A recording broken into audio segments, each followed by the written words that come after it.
अखंड मंथन के सभी दर्शकों को नमस्कार। मैं हूं शेखर त्रिपाठी और आप देख रहे हैं हमारा यूट्यूब चैनल अखंड मंथन।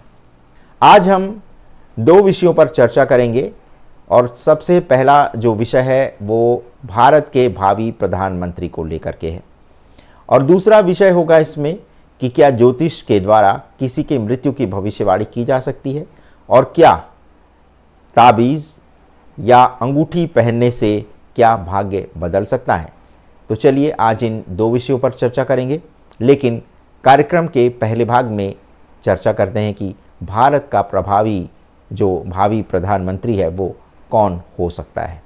और इस संबंध में तीन नाम जो है वो सामने आ रहे हैं और स्वामी योगेश्वरानंद गिरी ने देश की राजनीति में तीन संभावित नाम रखे हैं और इनके प्रधानमंत्री बनने की आशंका जो है या संभावना कह लीजिए ये व्यक्त की है। इसमें से देश के गृह मंत्री श्री अमित शाह, यूपी के मुख्यमंत्री श्री योगी आदित्यनाथ और भारत के विदेश मंत्री एस जयशंकर। और स्वामी योग के अनुसार ये तीनों ही नेता एक शक्तिशाली त्रिकोण के रूप में उभरते हैं। अमित शाह संगठन के अद्भुत रणनीतिकार हैं, लेकिन उनकी जन्म कुंडली में स्वास्थ्य का अच्छा संकेत नहीं है। स्वामी योग का ये स्पष्ट कहना है कि वो कोई नकारात्मक भविष्यवाणी नहीं कर रहे हैं और जो ज्योतिषी गणनाएं दिख रही हैं वो कहती हैं कि आगामी समय में अमित शाह को स्वास्थ्य का विशेष ध्यान रखना चाहिए।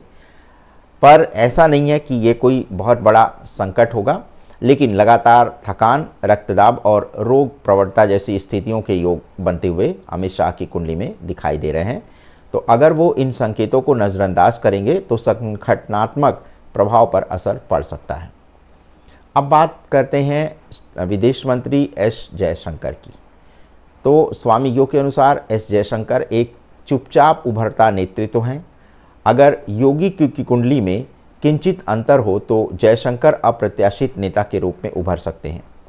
स्वामी योग ने ये बताया है कि उनके पास एस जयशंकर की पूरी प्रमाणिक कुंडली नहीं है, लेकिन जो गणना उन्होंने प्रश्न कुंडली के आधार पर की है वो दिखाती है कि उनके अंदर नेतृत्व का तेज और कूटनीतिक धैर्य दोनों ही साथ हैं। वे अचानक से पीएम पद की दौड़ में आ सकते हैं जब दूसरे विकल्प भ्रमित या स्थगित हों। उनकी शैली चुपचाप लेकिन गहरी है और कभी कभी राजनीति को ऐसे ही नेतृत्व की आवश्यकता होती है जो नाटकीय नहीं हो लेकिन निर्णायक हो। तो क्या बीजेपी ही सत्ता में बनी रहने वाली है आने वाले समय में? क्या 2049 तक का एजेंडा बीजेपी ने अपना सेट कर रखा है? तो स्वामी योग के अनुसार 2049 तक बीजेपी का दावा है कि वो सत्ता में बनी रहेगी, लेकिन वास्तविक भविष्य जनता की ऊर्जा और कर्म पर निर्भर है। स्वामी योग के अनुसार बीजेपी की सफलता के पीछे दो ऊर्जा स्रोत काम कर रहे हैं। पहला है आरएसएस जो जड़ से शक्ति देता है और दूसरा स्वयं पार्टी का संगठनात्मक डिसिप्लिन। और अगर इन दोनों में से एक भी हटेगा तो बीजेपी को पराजय का सामना करना पड़ेगा। कांग्रेस में ऊर्जा नेगेटिव हो चुकी है, ना विचारधारा स्पष्ट है, ना नेतृत्व भरोसेमंद है और ना संगठन एकजुट। इंदिरा गांधी जो पूर्व प्रधानमंत्री थीं वो ज्योतिष को मानती थीं, सोनिया, राहुल और प्रियंका नहीं मानते और जो कांग्रेसियों ने माना वो धीरे धीरे बीजेपी में आ गए। कारण उन्हें अपना भविष्य अंधकार में दिखने लगा था। तो कुल मिलाकर के अमित शाह को स्वास्थ्य पर गंभीर ध्यान देने की आवश्यकता है। कुंडली संकेत दे रही है कि एस जयशंकर जो विदेश मंत्री हैं अप्रत्याशित रूप से पीएम पद की रेस में अचानक सामने आ सकते हैं। लेकिन इसी के साथ स्वामी योग ने अपनी एक और भविष्यवाणी से ज्योतिष जगत में एक नई चर्चा छेड़ दी है। स्वामी योग ने यह भी कहा है कि आने वाले समय में ना कांग्रेस, ना बीजेपी और ना ही तीसरा मोर्चा, बल्कि एक संक्रमण काल की तरफ जो है देश बढ़ सकता है और एक संक्रमण काल देश की कमान अपने हाथ में ले सकता है। जी हाँ, 2027 में खिचड़ी सरकार की संभावना और आर्मी कंट्रोल की चेतावनी स्वामी योग के द्वारा दी गई है। 2027 के ज्योतिषी समीकरण भी कुछ ऐसा ही इशारा कर रहे हैं कि देश में खिचड़ी सरकार बनने का योग है। स्वामी योग ने ये चेतावनी दी है कि राजनीतिक अस्थिरता इतनी अधिक होगी कि कोई स्पष्ट बहुमत नहीं मिलेगा।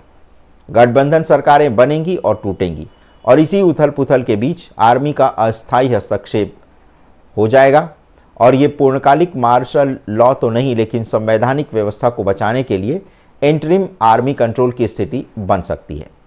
जनता स्वयं ये मानेगी कि ऐसी खिचड़ी से अच्छा है कुछ दिन के लिए व्यवस्था सैन्य नियंत्रण में चली जाए।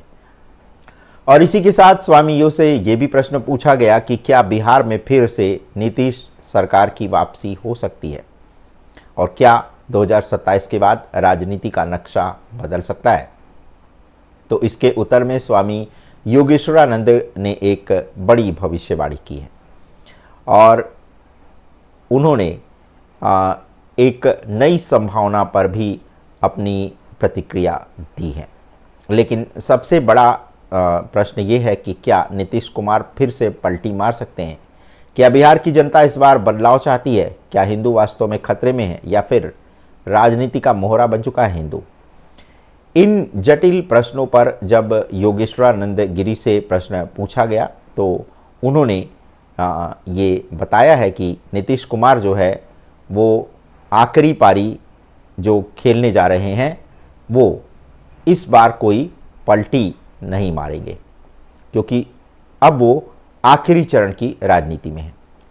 स्वामी यो ने दो टूक कहा है कि नीतीश कुमार जानते हैं कि अब उम्र, समय और जनधारणा तीनों ही संकेत दे रहे हैं कि अब स्थिरता का समय है, प्रयोगों का नहीं, और उनके पास अब कोई बड़ा विकल्प भी नहीं है, इसलिए वह अब भाजपा से अलग नहीं होंगे। बिहार की राजनीति फिलहाल फिर वही पुराना चेहरा का ही संकेत दे रही है। तो स्वामी यो के अनुसार बिहार में फिर से नीतीश कुमार ही मुख्यमंत्री बन सकते हैं, कोई नया चेहरा नहीं उभरेगा।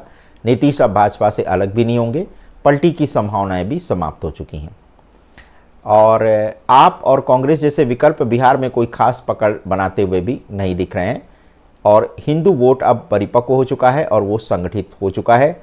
डर से नहीं, वो विवेक से अब वोट करने लगा है और आगे आने वाले समय में भी इसी बात की संभावना दिखाई दे रही है। और 2027 में जो लड़ाई होने वाली है उसको लेकर के स्वामी यो का ये कहना है कि ये जो समय आ रहा है ये जो है काफ़ी विकट समय है और 2027 के बाद जो है स्थितियां काफ़ी खराब हो सकती हैं। क्या मृत्यु की भविष्यवाणी संभव है? क्या अंगूठियां, ताबीज़ या रंगीन धागे वास्तव में किसी का भाग्य बदल सकते हैं? इन दो सबसे संवेदनशील विवादास्पद विषयों पर स्वामी योगानंद गिरी का क्या कहना है और आस्था और विवेक के बीच की ये अदृश्य रेखा क्या कहती है? चलिए इसी पर आज करते हैं गंभीर मंथन। तो जैसा कि हमने आपसे बताया कि क्या मृत्यु का समय भविष्यवाणी से जाना जा सकता है? जी हाँ, मृत्यु देखी जा सकती है, लेकिन देखना और बताना दोनों अलग अलग चीज़ें हैं। स्वामी यो के अनुसार ज्योतिष में 8वां भाव मृत्यु का संकेत देता है। वहाँ उपस्थित ग्रह, दशाएं और गोचर संकेत देते हैं कि शरीर पर किस प्रकार का कष्ट आने वाला है। लेकिन शास्त्र कहते हैं कि मृत्यु का मुहूर्त जन सामान्य को बताना वर्जित है। ये आईसीयू में घुसकर डॉक्टर से ज़बरदस्ती इलाज मांगने जैसा है। एक सीमा है, मर्यादा है। जी हाँ, जब मामला एक्सेप्शनल हो, जैसे कोई युवा जीवन मृत्यु के बीच आईसीयू में हो, माता पिता जानना चाहें, तब हम संकेत के रूप में कहते हैं कि जो इच्छा है पूरी करवा दें। स्पष्ट शब्दों में मृत्यु नहीं बोलते, लेकिन संकेत दे देते हैं। महामृत्युंजय जाप जैसे उपायों से जीवन को बढ़ाया जा सकता है। लेकिन इसी बीच एक प्रश्न ये भी उठता है कि क्या अंगूठी या धागे धारण करने का कोई असर है? तो इसका उत्तर हाँ में मिलता है।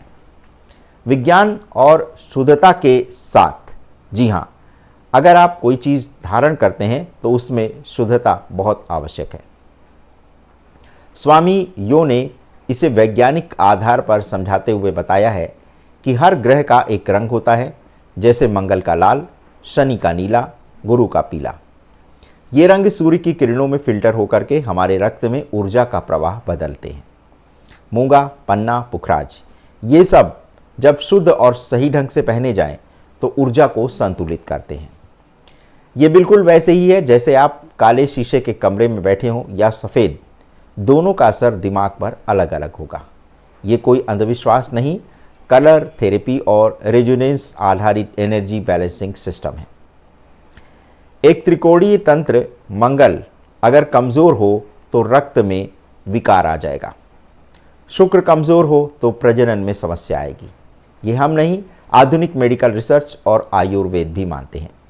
और जब कोई गहना या धागा पहनते हैं तो ये ऊर्जा अवरोध को सुधारने का कार्य करता है। लेकिन ये तभी सफल होगा जब अंगूठी शुद्ध हो, राशि और ग्रह के अनुसार हो और सही उंगली में सही मंत्र से धारण की जाए, वरना ये केवल आभूषण बनकर रह जाएगा, ग्रह नहीं बदल पाएगा। और एक चेतावनी भी, ताबीज़, अंगूठी या रत्न केवल उपाय हैं, समाधान नहीं। जब तक मन, आचरण और कर्म नहीं बदलते तब तक कोई धागा या नग आपका भाग्य नहीं बदल सकता। जैसे गाड़ी को पॉलिश कर देने से इंजन नहीं बदलता, वैसे ही केवल बाहरी उपायों से भीतर का ग्रह दोष नहीं जाता है। तो निष्कर्ष ये है कि मृत्यु की भविष्यवाणी देखी जा सकती है, लेकिन इसे बताना शास्त्र विरोधी है। अंगूठी, ताबीज़, रत्न असर करते हैं, लेकिन केवल तभी जब ग्रह विज्ञान और शुद्धता के साथ वो प्रयुक्त हों और ऊर्जा और रंग का प्रभाव जो है वो विज्ञान भी मानता है। भारत की परंपरा ने इसे हजारों वर्षों से सिद्ध किया है और कर्म और श्रद्धा के बिना कोई उपाय नहीं चलता, केवल प्रतीक नहीं, परिवर्तन आवश्यक है। तो ज्योतिष चेतावनी देता है, लेकिन परिवर्तन का सूत्र कर्म में छुपा है। अंगूठी रास्ता दिखा सकती है, चलना तो आपको ही होगा। तो कुल मिलाकर के आज जो हमने आपको ये विश्लेषण दिखाया है, ये कई दर्शकों की इस प्रकार से उनका प्रश्न था, तो हमने इस प्रश्न का उत्तर दिया। तो चलिए आज के इस एपिसोड में बस इतना ही। मिलते हैं अगले एपिसोड में कुछ नई भविष्यवाणियों के साथ, और स्वामी योग के द्वारा की गई भविष्यवाणी पर आधारित इस वेब सीरीज़ में आज के एपिसोड के साथ हम इस वेब सीरीज़ का समापन करते हैं।